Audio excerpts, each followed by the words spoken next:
Alam nyo ba, ang upuan na kinauupuan nyo ngayon, ito pala ang kaibigan at kalaban nyo sa iisang pagkakataon. Ang gulo, no? Pero totoo, nakatira tayo sa isang mundo kung saan kultura na ang pagkakaroon ng komportable at madaling buhay. Pero ang ating katawan, nagdurusa ng husto. Ang sakit sa likod, sobrang karaniwan na, kaya akala natin ay normal lang ito. Pero paano kung sabihin ko sa inyo, may isang simpleng ehersisyo lang na gagawin nyo dyan mismo sa inyong upuan at hindi lang ito magpapagaan ng sakit, kundi baka tuluyan nyo ng makalimutan ng kirot. Sa video na ito, hindi lang tayo magpapakita ng galaw. Ibubunyag ko sa inyo ang sikreto kung paano gawing personal trainer ang inyong upuan imbes na maging pangpahaba ng sakit. Sigurado ako, pagkatapos nito, hindi na kayo uupo tulad ng dati. Balikan natin ang nakaraan. Daan-daang libong taon, ang katawan ng tao ay ginawa para gumalaw. Tumakbo tayo, tumalon, nangaso, naghanap ng pagkain.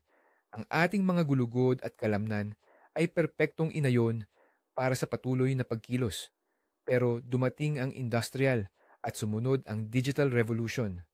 At ano ang ginawa natin? Umupo tayo.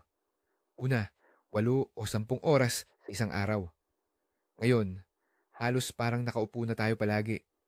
Natrap ang katawan natin. Ang mga muscles na dapat nagpapatayo sa likod natin ng diretso, unti-unting humina at nanghina. Ang ating mga buto sa likod ay naipit dahil sa bigat ng ating sariling katawan. Kaya ang sakit, ang hapdi, ang kirot ay naging araw-araw na nating kasama. Sinusubukan nating labanan ito ng kung ano-anong pampahid, masahe, or mamahaling corset. Pero lahat ng yan, panandaliang lunas lang. Ang totoong problema, nawawala na ang kontrol ng ating mga kalamnan. Kaya ngayon, ibabalik natin ang kontrol na yan. Harapin natin ang katotohanan. Ang pananakit ng likod ay hindi lang basta masakit na pakiramdam. Para na itong tahimik na epidemya nitong ika-21 siglo. Ayon sa istatistika, halos 80% ng mga nasa hustong gulang ang nakararanas ng matinding kirot sa bandang bewang kahit minsan lang sa buhay nila. Para sa marami, nagiging chronic or matagal na itong problema. Bumababa ang kalidad ng buhay, nakakaapekto sa ating trabaho, pati na sa ating mood. Dati, akala natin problema lang yan ng mga matatanda or yung mga bumuhat ng mabibigat. Pero ngayon, mas marami na tayong nakikitang mga bata pa, mga office worker, PT professionals, at freelancers na pumupunta sa doktor. Mga taong computer at silya lang naman ang pangunahing gamit sa trabaho. Ang problema kasi, binabaliwala natin yung mga unang senyales, yung konting pagod or pangangalay sa likod pagsapit ng gabi, yung pakiramdam na gusto mong baguhin ang posisyon mo palagi, o yung paninigas ng batok. Sinasabi lang natin, pagod lang yan. Pero ang totoo, iyan na pala ang katawan natin na sumisigaw, na humihingi ng tulong. Yan ang babala na ang ating muscle support, yung mga kalamnan na umaalalay sa ating gulugod ay hindi na kinakaya sa ang trabaho. At kung hindi natin ito aaksyonan, sa paglipas ng panahon, mas malaki pa ang magiging problema kaysa sa simpleng pananakit lang.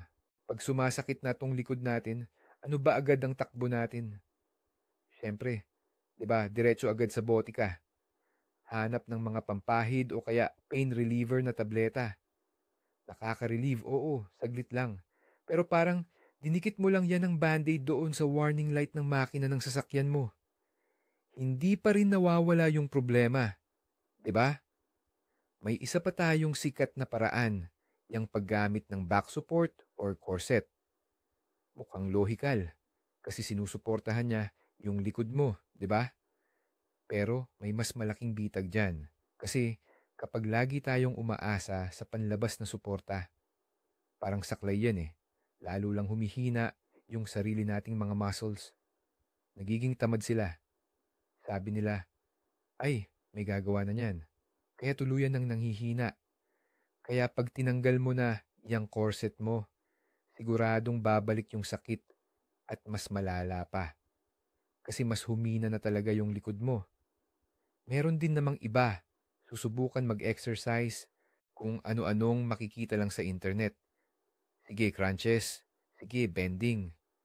Pero, pag mali yung gawa mo at hindi mo naiintindihan yung tamang biomechanics, naku, lalo lang sisirain yan yung problema mo. Baka mas lumala pa. Lahat ng mga paraan na, yan, iisa lang ang pinag-iikutan.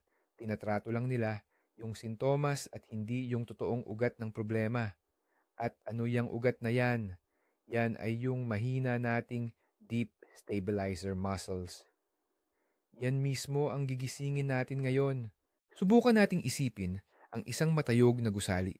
Ang tibay at pagkatatag nito ay hindi dahil sa magandang labas o fasad, kundi dahil sa matinding pundasyon at matigas na panloob na balangkas. Ganyan na ganyan din ang ating gulugod o spine.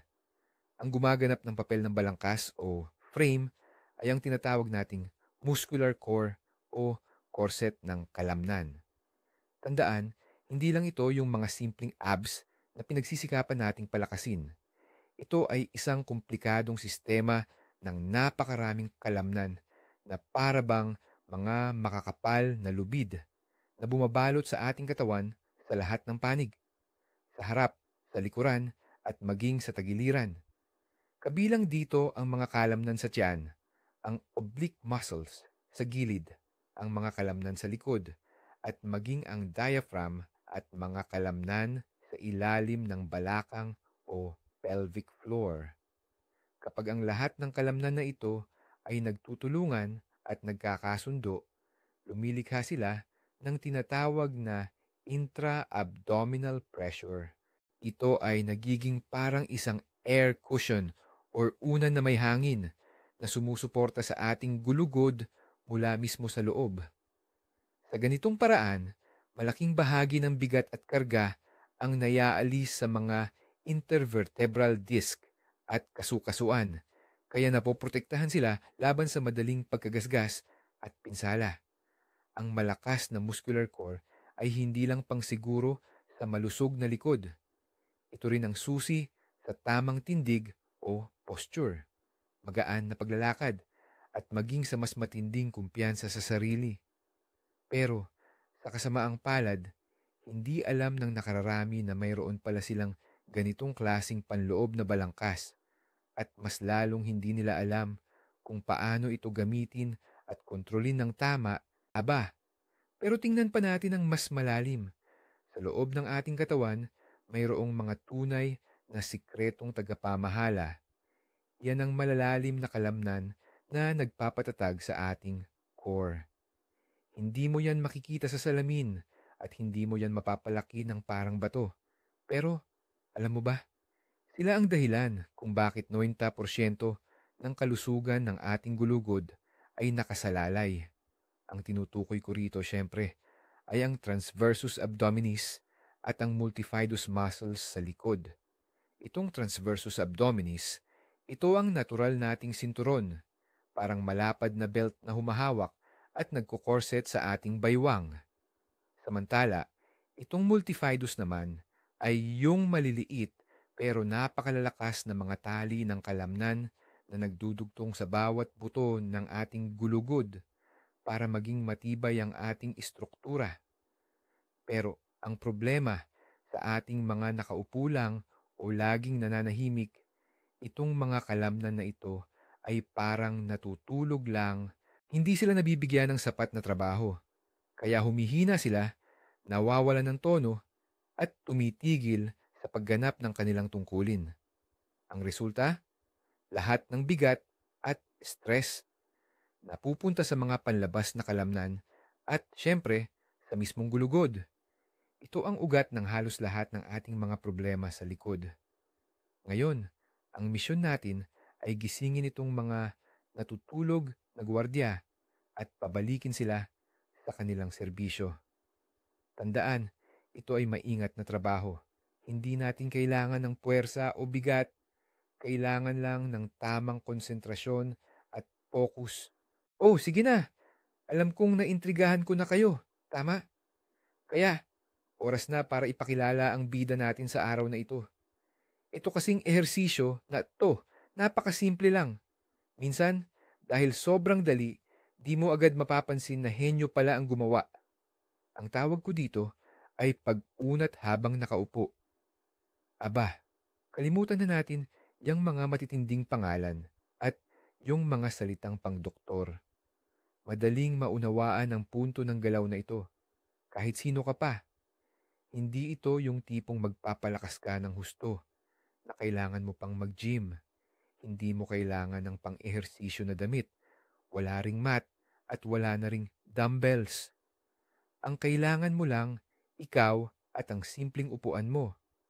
Ang pag-unat habang nakaupo ay ginawa para buhayin yung mga tagong deep muscles natin, yung mga nagpapatatag sa atin at para rin maibsan or ma-decompress yung pagkakadiin sa ating mga intervertebral discs. Isipin ninyo, ang inyong gulugod o yung mga buto sa likod ay parang tumpok ng mga barya. Sa maghapon, dahil sa bigat at grabidad, lalo yang napipisil. Ang ehersisyo nating ito, dahan-dahan lang, pero pinapayagan nitong umunat ang tumpok na yan. Nagkakaroon ng espasyo sa pagitan ng mga barya. Bumubuti ang nutrition ng discs at nawawala ang pressure o diin sa mga ugat na nagdudulot ng sakit. Aba, sabay-sabay na siyang ehersisyo, self-massage, at parang meditation mo na rin. Pwede mo itong gawin kahit anong oras at kahit nasaan ka man. Pag-usapan natin kung bakit itong simpleng galaw na ito, epektibong-epektibo pala. Ang sikreto nito, nasa paggana ng ating katawan, sa biomechanics natin. Kapag ginawa natin itong axial elongation, ito yung pag-unat pataas ng gulugod, nilalabanan natin ang grabidad. Ito yung puwersa na bumibigat at nagpapaliit sa ating spine sa buong araw. Kapag nakaupo kasi tayo, lalo na kapag matagal, parang bumabagsak lang tayo, kaya naiipit ang ating gulugod. Pero sa simpleng pag-unat, parang gusto nating tumangkad ng ilang sentimetro, gumagawa tayo ng aktibong puwersa laban dito. Itong paghila ng ulo, pataas ang nagpapagana sa mga talagang mahahalagang muscles, yung mga malalalim na muscles na nagpapatayo at nagpapatibay sa ating likod. Ang maganda, hindi masyadong gumagana ang mga panlabas na muscles. Ang talagang nagtatrabaho, yung mga nasa loob. Ito yung nagpapatatag sa bawat buto ng ating gulugod. At yung pagigting ng tiyan natin, yun ang lumilikha ng pressure na nagliligtas sa ating likod. Ang resulta, umaayos at tumutuwid ang ating tindig. Yung mga disko sa pagitan ng buto, parang nakakahinga sila ng maluwag. Nagiging mas basa at mas nourished sila. Parang nabibigyan ng bagong buhay at dagdag sustansya. Kapag ginagawa mo ito palagi, nasasanay ang sistema ng ating nerbiyos. Sa madaling salita, natututo ang katawan mo na manatiling tuwid at matibay ng kusa on autopilot na. Ito ang magiging bago at malusog mong ugali sa pagtayo at pag-upo. Pero bago natin simulan ang ating pamamaraan, kailangan muna nating ihanda ang ating gym, na ang ibig sabihin ay ang pagpili ng tamang upuan. Opo, napaka-importante nito. Ang pinaka-ideal po ay yung ordinaryong upuan natin, pwedeng pang-opisina o yung nasa kusina. Basta matigas ang upuan at tuwid ang sandalan. Yung sobrang lambot na silya, yung tipong lubog na lubog ka, hindi po iyan pwede. Hindi kasi nito masusuportahan ng maayos ang ating balakang. Kaya dapat matibay at stable ang upuan at hindi ito nanginginig o umaalog. Pag-aayos ng taas. Ang taas ng upuan, ito ang pinakasusi. Umupo tayo at tingnan kung ang ating mga paa ay nakatapak ng buo sa sahig at yung hita natin ay parallel sa sahig. Dapat din na ang tuhod ay nakabaluktot sa 90 degrees or parang L shape.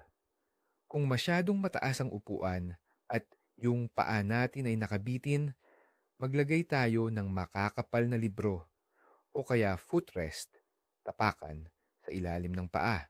Kung masyado namang mababa at ang tuhod mo ay mas mataas kaysa sa balakang, dagdagan natin ng unan o kaya nakarol yung tuwalya ang upuan. Tandaan po, ang balakang natin ang magiging starting point para maitayo ng tuwid ang buong gulugod. Kaya bigyan natin ng ilang minuto ang pag-setup ng ating upuan. Isa itong malaking investment sa ating kalusugan na sigurado pong babalik sa atin ng sobra-sobra.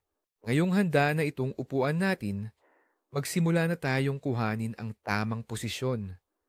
Tandaan ninyo, ito na ang kalahati ng ating tagumpay. Umupo tayo sa bandang dulo ng silya, mga sangkapat, o unahang bahagi lang. Huwag na huwag sumandal. Ang sandalan ng upuan ay parang tukso iyan na nagpapahinga at nagpaparelax sa mga kalamnan. Ang kailangan natin, mapagana sila. Ipatong ang mga paa sa sahig na pantay ang lapad sa inyong balakang. Siguraduhin na magkapantay or parallel ang mga paa. Damahin ninyo ang bigat ng katawan at suporta sa buong talampakan. Ang mga tuhod, tulad ng napag-usapan na natin, ay nakabaluktot dapat sa tamang anggulo. Ngayon, dumako na tayo sa pinakaimportante, ang balakang o pelvis. Ilagay ang mga kamay ninyo sa buto ng inyong balakang at dahan-dahan lang umugoy-ugoy kayo ng paatras at pasulong. Ang layunin ninyo ay mahanap ang tinatawag nating neutral position. Ito ay ang posisyon kung saan nakaupo kayo ng pantay sa inyong sedalishne bugri. Ito yung mga maliliit na buto na mararamdaman ninyo sa ilalim mismo ng inyong puwet. Huwag masyadong dumulas pa atras para nakasandal kayo sa tailbone, buto ng buntot, pero huwag ding masyadong humilig pasulong at umarko ang inyong likuran. Isipin ninyo na ang inyong balakang ay isang mangkok ng tubig. Dapat ilagay ninyo ito sa paraang hindi tumatapo ng tubig kahit pasulong o paatras. Ang inyong gulugod, spine, mula sa balakang hanggang sa tuktok ng inyong ulo ay nakahanay sa isang tuwid na linya. Ang mga balikat ay nakabuka at bahagyang nakababa. Iyan ang perpekto at tamang simula ng inyong posisyon. Ang una nating gagawin, bago pa tayo gumalaw, ay tumutok muna sa ating nararamdaman sa loob. Ito ang tinatawag nating pag-grounding at pag-a-activate. Habang nasa tamang upo o tayo pa rin tayo, ipikit sandali ang inyong mga mata at ituon ang atensyon sa loob. Damhin ninyo kung gaano ka-stable nakadikit ang inyong mga paa sa sahig. Damhin din ang bigat ng inyong katawan sa upuan o sa balakang. Ito ang inyong matibay na suporta. Ngayon, ilipat ang inyong atensyon sa bandang ibaba ng inyong pusod. Dahan-dahan kayong huminga ng palabas. Habang nag-e-exhale, marahang hilahin ng tiyan papaloob na parang gusto ninyong idikit ang inyong pusod sa gulugod o likuran. Gawin ito ng walang puwersa o labis na paghigpit. Tandaan po ninyo, hindi natin ito gagawing mabilis at napakalakas na paghila. Ito ay isang napakagaan at malalim na pag-ipit. Isipin ninyo, kunwari, na nagsusuot kayo ng pantalon na medyo masikip sa bewang at kailangan nyo lang i-press ng kaunti ang tiyan para lang mazip ito. Habang ginagawa ito, siguraduhin na hindi po kayo mapuputol sa paghinga. Ang inyong mga balikat at dibdib ay dapat manatiling relax. Makakaramdam po kayo ng kaunting higpit doon sa pinakailalim ng inyong tiyan. Yan na po ang tinatawag nating pag-activate ng transverse muscle. Manatili po kayo sa pakiramdam na yan ng ilang segundo at sanayin ng sarili habang bahagya nating iniingatan ang pag-ipit sa bandang ibabang tiyan, dadako na tayo sa pangalawang hakbang, ang aktuwal na pag-unat at pagpapahaba. Huminga ng mahinahon at dahan-dahan sa ilong. Sa bawat paghithit ng hangin, isipin ninyo na may isang di nakikitang tali na nakakabit sa tuktok ng inyong ulo at ito'y marahang humihila sa inyo pataas patungo sa kisame. Nararamdaman ninyo na tila tumataas ang inyong katawan. Ang inyong gulugod ay umiinat, buto-buto sa buto-buto, pahila pataas. Ngunit mahalaga ito. Siguraduhin na ang pag-unat ay hindi nanggagaling sa galaw ng balikat o leeg. Dapat ang inyong mga balikat ay mananatiling nakababa at nakarelax. Ang paggalaw ay nagmumula sa pinakailalim ng inyong gulugod at umaakyat na parang alon hanggang sa tuktok ng inyong ulo. Dapat ninyong maramdaman kung paanong humahaba ang espasyo sa pagitan ng inyong mga tadyang at ng inyong balakang. Hahaba ang inyong tiyan at tila liliit naman ang inyong baywang. Isipin ninyo ang inyong sarili bilang isang teleskopikong antena na dahan-dahang umaakyat o kaya naman ay isang kawayan na tumutubo ng tuwid. Nakakatulong talaga ang malinaw na paglalarawan sa isip. Ang ating layunin ay hindi ang umarko o yumuko sa mababang likod, kundi ang umunat ng tuwid na tuwid pataas para humaba ang buong linya ng inyong gulugod. Kailangan ang galaw ay maging banayad, kontrolado, at magdala ng masarap na pakiramdam ng pag-unat. Ang ikatlong hakbang ay ang paghinto o pagpapanatili ng posisyon sa pinakatuktok. Ito ang tinatawag na isometric hold sa mundo ng ehersisyo. Pagkatapos ninyong maabot ang pinakamataas, ngunit komportable, na pag-unat habang humihinga papasok, inhale, manatili sa posisyong iyan sa loob ng 3 hanggang 5 segundo.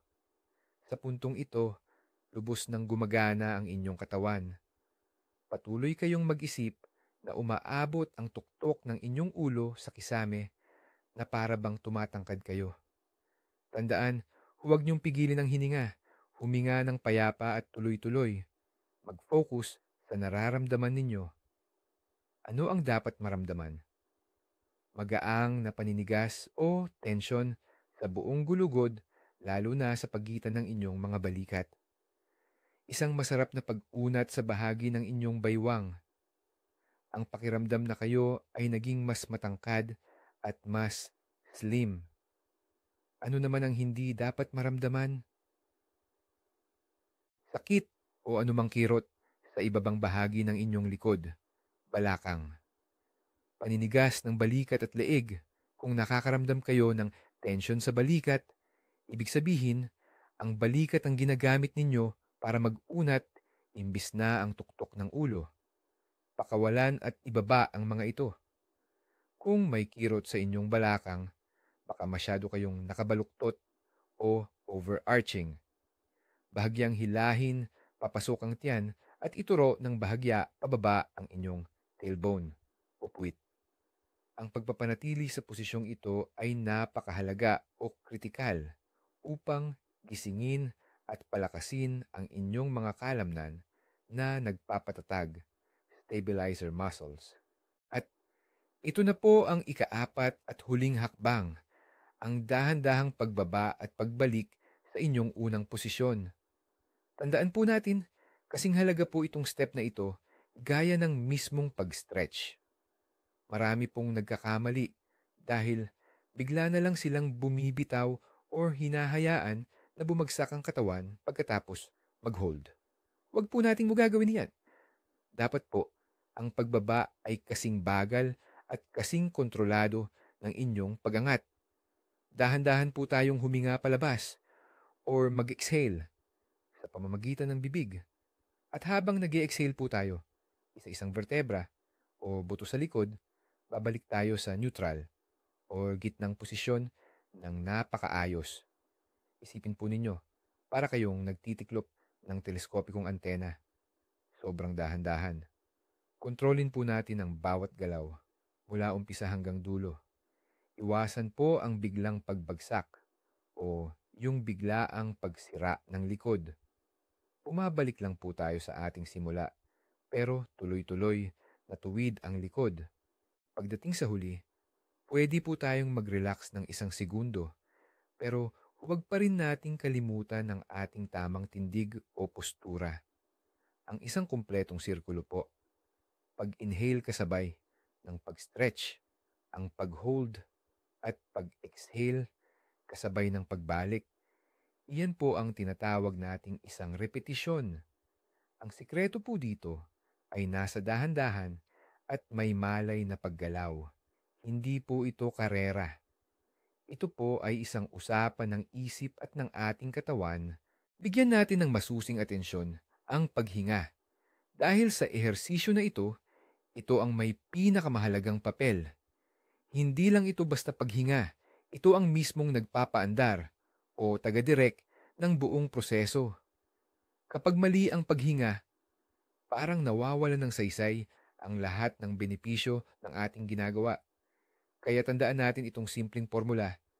Sa inhale, paghithit ng hangin, umunat o mag-stretch. Sa exhale, pagbuga, bumalik sa pwesto. Hithitin natin ang hangin dahan-dahan at malalim sa ilong. Sikapin nating hindi lang sa dibdib mapupunta ang hangin, kundi pati na rin sa tiyan, sa gilid at sa likod. Isipin mo, parang lobo na lumalaki ang iyong torso. Palabas sa lahat ng direksyon habang humihinga ka. Ito ang tinatawag nating diaphragmatic breathing o paghinga gamit ang tiyan. Nakakatulong ito para gumana ng husto ang ating deep core muscles at nagbibigay ito ng karagdagang suporta para sa ating gulugod. Ang pagbuga naman, gawin natin ng dahan-dahan at mahinahon sa bibig.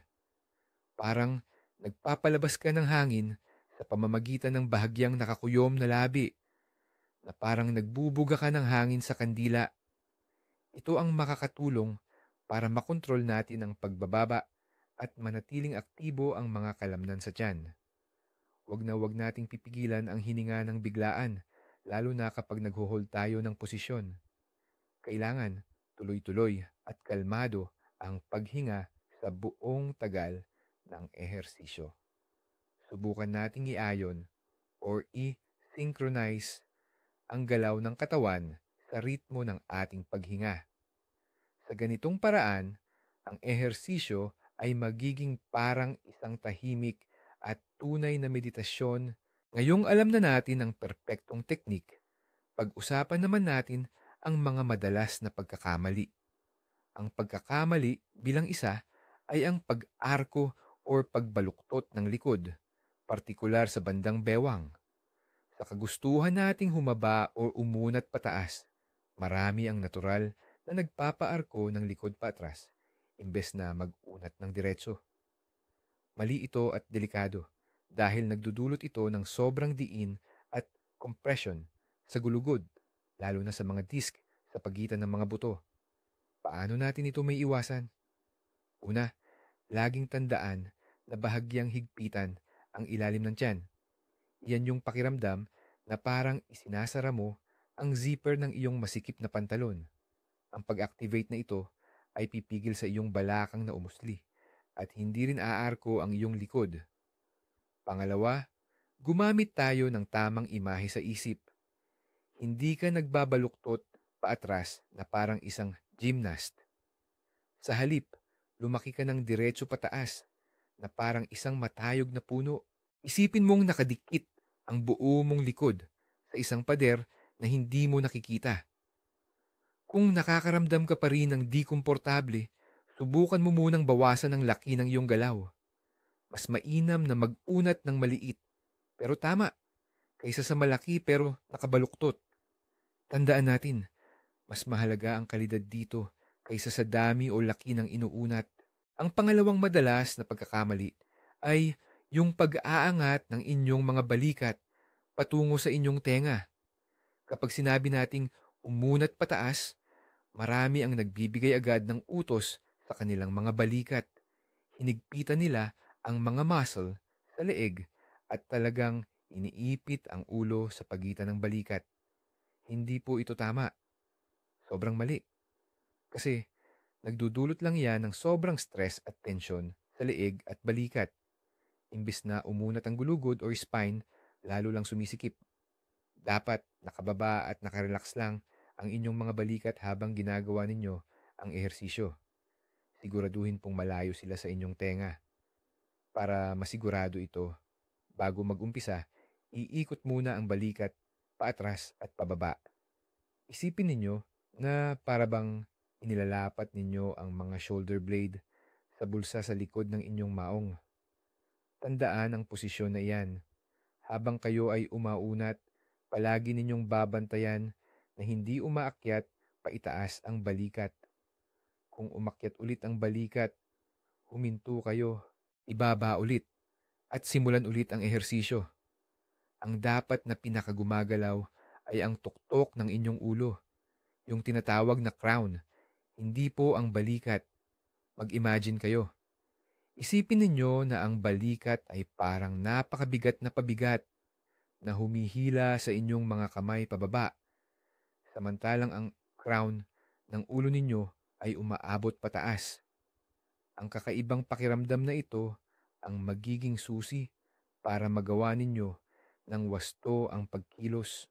Ang pangatlo, at siguro ito na ang pinakamalaking pagkakamali, ay ang pagmamadali. Sa mundo natin ngayon na laging nagmamadali, nasanay tayong gawin ang lahat ng mabilis. Pero pagdating sa ehersisyong ito, hindi po uubra yan kapag ginawa natin itong axial lengthening o pag-unat ng mabilis o biglaan. Imbis na maging nakakagaling na proseso, nagiging isang walang saysay na ehersisyo na lang ito na baka makasama pa. Ang sikreto para maging epektibo talaga ito ay nasa mabagal at kontroladong pagkilos. Kasi po, ang mabagal na galaw ang magpapagana sa mga slow muscle fibers, yung mga hibla ng kalamnan na bumubuo sa ating malalim na stabilizer muscles, o yung mga kalamnan na nagpapatatag sa ating katawan. Ayaw nila ng mabilisan or biglaang pagkilos. Ang gusto nila ay static, panay na paghawak, at mabagal na paggalaw. Bukod pa rito, kapag mabagal ka, mas makakapag-focus ka sa tamang technique mo eh. Mapapansin mo ang lahat ng maliliit na detalye ng pag-unat at mararamdaman mo kung aling kalamnan talaga ang nagtatrabaho. Kaya kalimutan na ang bilis. Dapat ang bawat pag-ulit ay tumatagal ng hindi bababa sa 10 hanggang 15 segundo, 4 hanggang 5 segundo para sa paghinga papasok at pag-unat, 3 hanggang 5 segundo para sa paghawak, at 4 hanggang 5 segundo para sa paghinga palabas at pagbalik. Gawin mo itong ehersisyo na parang personal mong ritual ng katahimikan at mindfulness sa gitna ng iyong araw. Okay, naayos na natin yung tamang galaw at yung mga pagkakamali. Ngayon, ito na ang pinaka-importante. Gaano kadalas natin ito gagawin at ilang ulit? Ang mahalaga dito ay yung pagiging regular, hindi yung pagpapakita ng lakas. Mas maganda kung gagawin natin ito ng ilang beses sa buong araw. Halimbawa, mas okay yung 3 set na may 5 hanggang 7 ulit, 3 beses sa isang araw, kaysa sa isang beses mo lang gagawin. Pero bigla kang aabot ng 25 ulit. Mag-umpisa tayo sa unti-unti. Kung bago ka pa lang, sapat na yung 2 o 3 set lang at tig-5 hanggang 7 ulit na dahan-dahan at ramdam mo talaga. Gumawa ka ng isang set sa umaga para mabuhay agad ang likod mo sa buong araw. Yung isa naman sa kalagitnaan ng hapon para maibsan yung pagod na naipon. At yung huling set, gawin mo sa gabi para maging relax ang gulugod mo bago ka matulog. Habang tumatagal at kapag lumakas na ang mga muscles mo at mas ramdam mo na ang katawan mo, pwede ka nang magdagdag ng ulit. Gawin mo na yung 10 hanggang 12 bawat set o kaya magdagdag ka pa ng 1 o 2 set sa buong araw. Ang pinakaimportante, sundin mo ang pakiramdam mo. Dapat yung ehersisyo ay nagbibigay ng masarap na pag-unat at pakiramdam na gumagana ang muscles, hindi yung masakit or sobrang pagod. Makinig ka sa katawan mo at ito mismo ang magsasabi kung ano ang tamang bigat ng ehersisyo para sa iyo. Ang pinakamahirap sa lahat ng magagandang gawain ay ang gawin itong habit o nakasanayan. Paano mo ba isisingit itong actual extension exercise sa iyong araw-araw na abala? Simple lang ang sikreto. Ikabit mo lang ang bagong gawain sa isa na talagang ginagawa mo na. Halimbawa, pwede mong gawin ito tuwing uupo ka sa iyong lamesa. Pag upo mo pa lang, 5 ulit agad. O kaya, tuwing katatapos mo lang mag-reply sa isang mahabang email. Pag send mo, 5 ulit-ulit. Isang magandang paraan din ay ang paggamit ng Pomodoro timer. Magtrabaho ka muna ng 25 minuto at pagkatapos ay mag-break ka ng 5 minuto. Doon mo isingit ang set mo. Pwede mo ring itong gawin habang may kausap ka sa telepono, lalo na kung hindi naman kailangan ang buong atensyon mo. O kaya, habang may online meeting na nakikinig ka lang. Ang pinakaimportante rito ay gawin mo itong aksyon na napakadali at accessible. Hindi mo kailangang magbihis o pumunta sa gym. Ang upuan mo, laging nasa ilalim mo. Mag-set ng reminder sa telepono o maglagay ng sticker note sa monitor. Sa loob lang ng ilang linggo ng regular na paggawa, magiging habit mo na ito at gagawin mo na lang ito ng automatiko, lalo na kapag nakaramdam ka ng konting discomfort sa likod mo. Ano ba ang aasahan natin sa simula?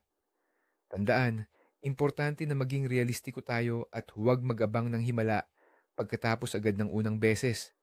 Sa unang mga araw, malamang mararamdaman ninyo ang panibagong tensyon or pagod sa mga kalamnan na hindi ninyo alam na meron pala kayo, lalong-lalo na sa gitna ng inyong mga likod, doon sa pagitan ng balikat, at pati na rin sa kaibuturan ng inyong tiyan. Magandang senyalis po iyan.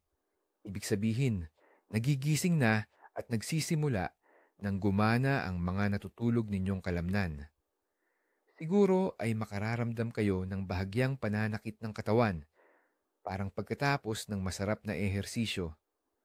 Normal lang po iyan at mawawala rin pagkaraan ng 1 o 2 araw.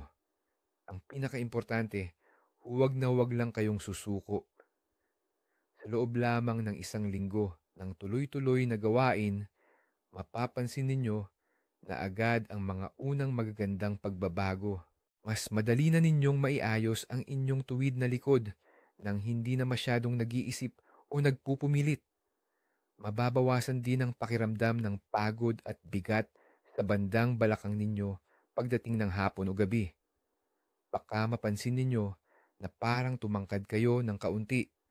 Hindi po iyan ilusyon. Resulta po iyan ng paghupa at pag-straighten ng inyong spine or gulugod. Pero ang pinakamahalaga sa lahat, mag-iiba ang pakiramdam ninyo sa sarili ninyo. Mas magiging pamilyar at kontrolado na ninyo ang inyong katawan. At iyan ang unang hakbang para sa tuluyang pagkapanalo laban sa sakit. Mahalagang maunawaan na ang axial extension o ang pag-unat ng gulugod habang nakaupo ay hindi lamang basta simpleng ehersisyo. Ito ang susi na magbubukas ng pinto sa mas maingat at mas matalinong pag-aalaga sa ating katawan at postura. Pagkatapos mong gawin ito, mararamdaman mo kaagad ang tamang pakiramdam ng tuwid at nakaunat na likod. Ang iyong misyon ay panatilihin ang pakiramdam na ito ng mas matagal hanggat maaari sa buong araw. Magsisimula mong mapansin ang mga oras na ikaw ay nakakuba at malalabanan mo ito sa pamamagitan ng pagtuwid agad ng iyong sarili. Ang ehersisyong ito ay parang nagre-reprogram ng iyong utak muscle memory. Tinuturuan nito ang katawan ng bago at tamang paraan ng paggalaw. Sa paglipas ng panahon, ang pag-upo ng diretso ay magiging natural at komportable na para sa iyo. Sa katunayan, ang pagkuba na ang magiging sanhi ng iyong discomfort. Ang ehersisyong ito ang pundasyon kung saan mo itatayo ang pangmatagalang kalusugan ng iyong gulugod. Kapag lumakas na ang iyong malalalim na kalamnan, maaari ka ng magdagdag ng iba pang mas komplikadong ehersisyo ng ligtas.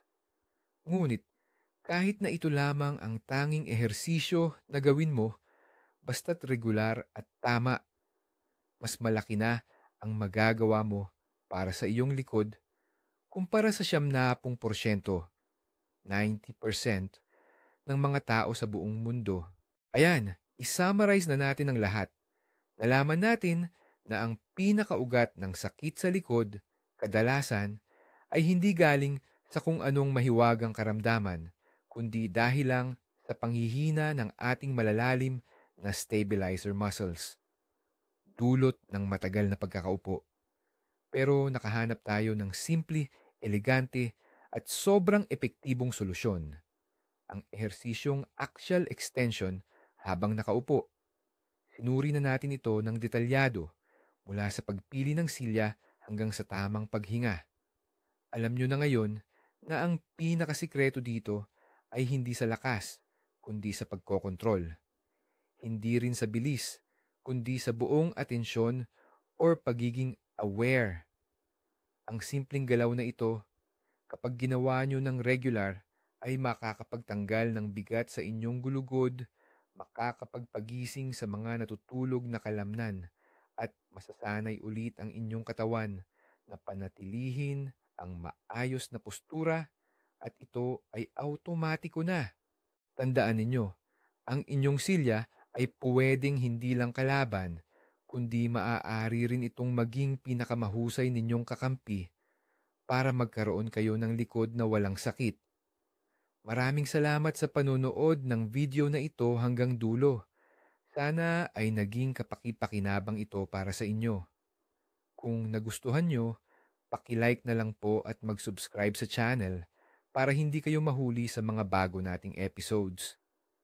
Ngayon, ito ang tanong ko sa inyo. Paano nyo kadalasang hinaharap ang pagod at sakit ng likod habang nagtatrabaho? Mayroon ba kayong mga sinubukan at epektibong paraan? Ibahagi nyo po ang inyong karanasan sa comments. Magtulungan tayong lahat